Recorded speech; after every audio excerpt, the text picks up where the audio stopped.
एक दोन सेक्शन्स फक्त ब्लॅक साडीजचे करायचे असतात. हम्म. सो ते सॉर्टिंगच चाललंय. तू नेसलीस, ती आवडली का मुळात तुला येस, साडी? ऑफकोर्स सांग येस. मला.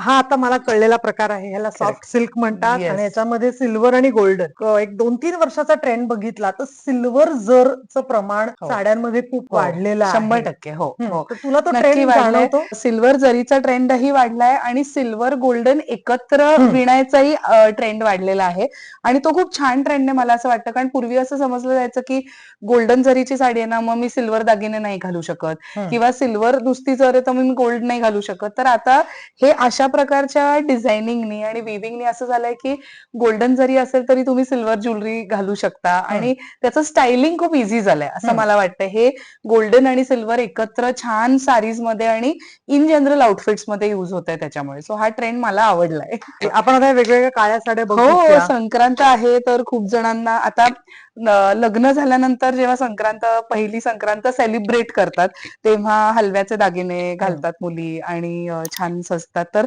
तो हलव्याच्या दागिन्यांचा मुळात एक व्हाईट कलर असतो.